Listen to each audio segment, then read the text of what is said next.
Ertugrul Ghazi ان دنوں پاکستان میں اس قدر مقبول ہے کہ وزیر اعظم عمران خان بھی اس ڈرامے کے مداحوں میں شامل ہیں اور لوگوں کی بے پناہ دلچسپی کے پیش نظر پی ٹی وی پر بھی یہ ڈرامہ قسطوار دکھایا جا رہا ہے۔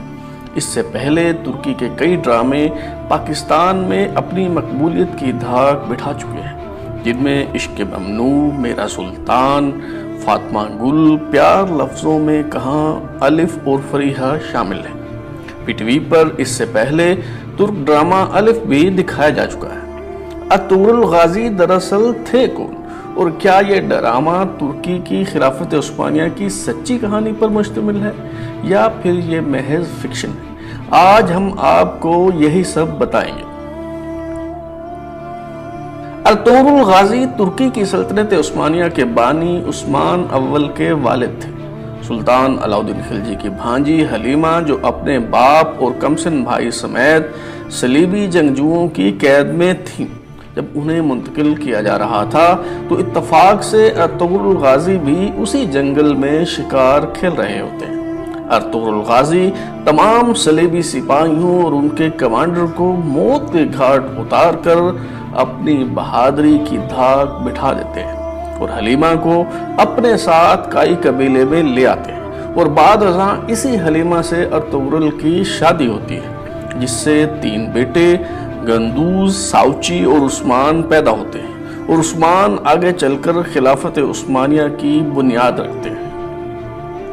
حلیمہ، اس کے باپ اور کمسن بھائی کو چھڑانے کی وجہ سے ارطغرل غازی ہی نہیں، اس کا قبیلہ بھی بہت بڑی مشکل میں گرفتار ہو جاتا ہے۔ صلیبی کمانڈر لارڈ ٹائٹس، جس کا بھائی ارطغرل کے ہاتھوں مارا جاتا ہے، وہ اور اس علاقے کا مسلمان حکمران کائیگر، جو صلیبی کمانڈر سے ملا ہوتا ہے، کائی قبیلے کے دشمن بن جاتے ہیں۔ کائی قبیلہ پہلے ہی قحط سالی کی وجہ سے مشکل سے دوچار ہوتا ہے، اور اس بات پر غور کیا جا رہا ہوتا ہے کہ کسی زرخیز علاقے کی طرف ہجرت کی جائے۔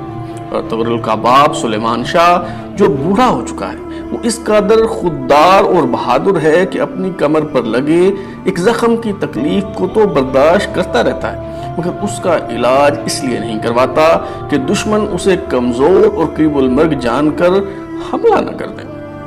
تاج و تخت کی جنگ کائی قبیلے میں بھی عروج پر ہے۔ سلیمان شاہ کے 4 بیٹے ہیں، سنگر تکین، دندار، گندوز اور ارطغرل۔ گندوز بڑا ہونے کے ناطے خود کو تاج و تخت کا وارث سمجھتا ہے، مگر ارطغرل سے عدم تحفظ محسوس کرتا ہے، لہذا گندوز اور اس کی بیوی مسلسل سازشیں کرنے میں لگے رہتے ہیں۔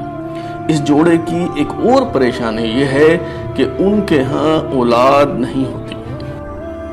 یہ سلطان خوارزم شاہ، سلطان صلاح الدین ایوبی اور سلطان علاؤالدین خلجی کا زمانہ ہے۔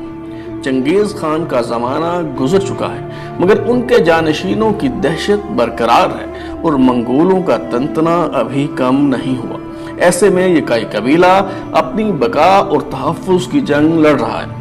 ارطغرل کی اپنے بھائی گندوز سے رقابت تب عروج پر پہنچ جاتی ہے جب ان کے والد سلیمان شاہ فیصلہ کرتے ہیں کہ شام کے حکمران سے زرخیز زمین مانگنے اور اس کے بدلے جنگجو فراہم کرنے کی غرض سے ایک وفد شام کی طرف روانہ کیا جائے گا، مگر اس وفد کی قیادت گندودو کی بجائے ارطغرل کو سونپ دی جاتی ہے۔ ارطغرل تو کامیاب لوٹتے ہیں، مگر ان کے بھائی گندودو، جن کی سربراہی میں تجارتی قافلہ بھیجا جاتا ہے، اس قافلے کو لوٹ لیا جاتا ہے اور گندودو کو یرغمال بنا لیا جاتا ہے، اور گندودو کے بدلے ان قیدیوں کو واپس کرنے کا مطالبہ کیا جاتا ہے جسے ارطغرل چھڑا لایا ہوتا ہے۔ یہ تو وہ کہانی ہے جو اس ترک ڈرامے کے اسکرپٹ رائٹر نے لکھی ہے، مگر سوال یہ ہے کہ حقیقت کیا ہے؟ کیا یہ ڈرامہ تاریخی حقائق اور سچائی پر مبنی ہے؟ اس کا جواب ہے بالکل نہیں۔ اگر آپ نے نسیم حجازی کے ناول جیسا کہ شاہین اور تلوار ٹوٹ گئی وغیرہ پڑھے ہیں تو یہ اسی طرح کی فکشن ہے جس کا مرکزی کردار حقیقی تو ہے، مگر اس کے کارناموں پر مبنی سب تفصیل افسانوی ہے اور اس کا حقیقت سے کوئی تعلق نہیں۔ اگر مستند تاریخی روایات اور معتبر حوالوں کے ذریعے ارطغرل کے بارے میں جاننے کی کوشش کریں تو بس یہی معلوم ہو پاتا ہے کہ ارطغرل غازی کی پیدائش 1188 عیسوی میں ہوئی۔ ارطغرل کے 3 بیٹے تھے، گندوز، ساوچی اور عثمان۔ ارطغرل کے بیٹے عثمان نے 1291 عیسوی میں یعنی اپنے والد کی وفات کے 10 سال بعد خلافت عثمانیہ کی بنیاد رکھی۔ سلطنت عثمانیہ کی بنیاد 14ویں صدی کے اوائل میں رکھی گئی اور یہ 20ویں صدی میں ختم ہوئی۔ اس دوران ارطغرل غازی خاندان سے تعلق رکھنے والے 37 سلطان بادشاہت کی مسند پر متمکن ہوئے۔ ارطغرل غازی کا خاندان وسطی ایشیا سے یہاں آیا تھا اور ان کے جد امجد اوز خان تھے جن کے 12 بیٹے تھے، اور ان 12 بیٹوں کے ناموں سے الگ الگ قبیلے تھے، جن میں ایک قبیلہ کائی بھی تھا جس سے ارطغرل غازی کا تعلق تھا۔ ارطغرل غازی کے والد کا نام سلیمان شاہ تھا۔ آپ کا قبیلہ سب سے پہلے سینٹرل ایشیا سے ایران اور پھر ایران سے اناتولیا آیا تھا۔ سوال یہ ہے کہ ارطغرل غازی یا عثمان نے ایسا کیا کارنامہ کیا کہ اناتولیا کے علاقے کی ایک چھوٹی سی ریاست اور ایک چھوٹا سا قبیلہ، اس کی ریاست اور اس کی حکمرانی 3 براعظموں تک پھیل گئی، اور پھر کم و بیش 600 سال تک یہ ریاست قائم و دائم رہی۔ یقیناً ارطغرل غازی اور ان کے جانشینوں نے اپنی تلواروں کے جوہر دکھائے ہوں گے، مگر تاریخ ان کارناموں سے متعلق زیادہ نہیں جانتی۔ معروف مورخ اسٹینفورڈ جیشا اپنی کتاب سلطنت عثمانیہ کی تاریخ اور جدید ترکی میں خلافت عثمانیہ کا پس منظر بیان کرتے ہوئے لکھتے ہیں کہ عثمانیوں کے جد امجد سلمان شاہ تھے، جو کائی قبیلے کے سردار تھے اور 12ویں صدی کے آخر میں شمالی ایران کے ایک علاقے میں آباد ہوئے۔ مورخ جیشا کے مطابق منگول حملوں کے پیش نظر دیگر بہت سے ترک قبائل کی طرح ارطغرل غازی کا کائی قبیلہ بھی غلامی اور تباہی سے بچنے کے لیے نئے علاقوں کی طرف روانہ ہوا، اور جیشا کا خیال ہے کہ سلمان شاہ شام میں داخل ہوتے وقت دریائے فرات میں ڈوب گئے، اس کے بعد ان کے 2 بیٹے واپس چلے گئے، جبکہ ارطغرل نے مغرب کی طرف اپنا سفر جاری رکھا اور اناتولیا کے علاقے میں داخل ہو گئے، جہاں سلجوق حکمرانوں نے ان کی مدد کے بدلے انہیں اناتولیا کے مغربی علاقے میں زمین دے دی۔ مورخ جیشا کی کتاب میں درج اس روایت کے مطابق ارطغرل غازی 1280 میں چل بسے اور کائی قبیلے کی قیادت ان کے بیٹے عثمان کو مل گئی۔ تاریخی روایات کے مطابق ارطغرل غازی کے بارے میں حقائق پر مبنی مصدقہ معلومات نہ ہونے کے برابر کئی صدیوں تک دنیا کے ایک بہت بڑے حصے پر حکمرانی کرنے والے اس خاندان اور سلطنت کا آغاز تاریخ کے دھندلکوں میں گم ہو چکا ہے۔ تاریخ کی کتابوں میں عثمانی روایات کے علاوہ اس دور کی 2 ٹھوس نشانیاں سامنے آتی ہیں۔ ان نشانیوں میں سے ایک نشانی تو ایک سکہ ہے، جبکہ دوسری نشانی بازنطینی سلطنت کے مورخ کی ایک تحریر ہے۔ یہ اس سلطنت کی نشانی جس سکے کی بات کی جا رہی ہے، اس سکے پر عثمان بن ارطغرل غازی تو درج ہے، مگر آثار قدیمہ کے ماہرین اس بات کی تصدیق کرنے سے قاصر ہیں کہ کیا یہ سکہ واقعی ارطغرل غازی کے بیٹے عثمان نے جاری کیا یا پھر یہ کسی اور دور سے متعلق ہے۔ معروف مورخ کیرولائن فنکل اپنی کتاب عثمان کا خواب سلطنت عثمانیہ کی کہانی میں لکھتی ہیں کہ عثمانیوں کی کامیابی کی وجوہات کچھ بھی ہوں، لیکن ان کی اناتولیا یعنی وہ علاقہ جو کسی حد تک آج کے ترکی کی حدود سے مطابقت رکھتا ہے، اس میں اپنے ہمسایوں کے ساتھ 2 صدیوں پر پھیلی ہوئی لڑائی انتہائی سخت تھی۔ عثمانی روایات کے مطابق ارطغرل نامی ایک قبائلی سردار شمال مغربی اناتولیا میں آ کر سلجوق اور بازنطینی سلطنتوں کے بیچ کے علاقے میں آباد ہوا۔ اس روایت کے مطابق سلجوق سلطان نے ارطغرل کو کچھ علاقہ عطا کیا تھا۔ معروف مورخ کیرولائن فنکل لکھتی ہیں کہ اگر عثمان کے دور سے ملنے والا واحد سکہ اگر اصلی ہے تو اس سے ثابت ہوتا ہے کہ ارطغرل غازی یقیناً تاریخی شخصیت تھے۔ اس سکے پر درج ہے کہ جاری کردہ برائے عثمان ولد ارطغرل۔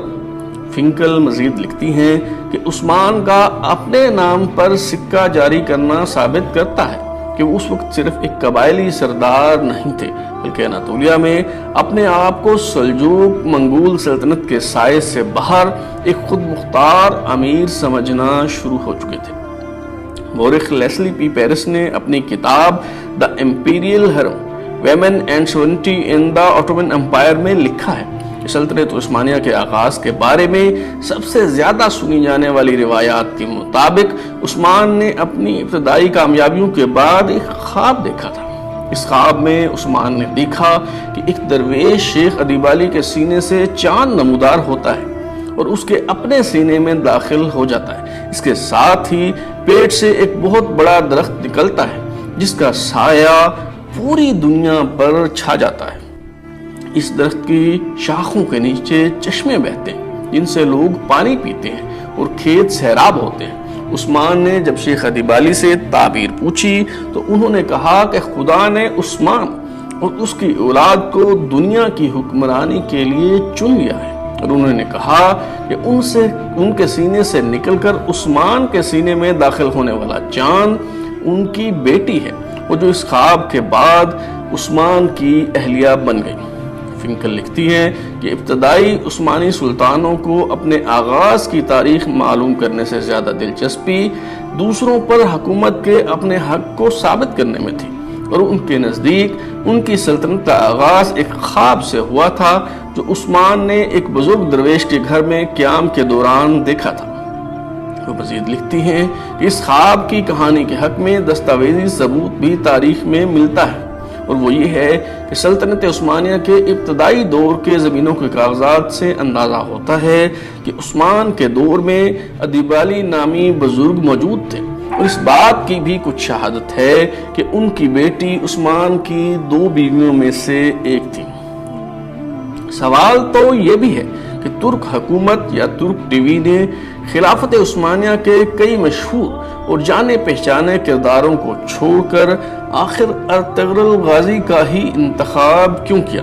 سلطنت عثمانیہ میں سلطان سلیمان اور سلطان عبد الحمید دوم کی شہرت ارطغرل سے کہیں زیادہ ہے، اور ان سے متعلق تاریخ کا بے بہا خزینہ موجود ہے۔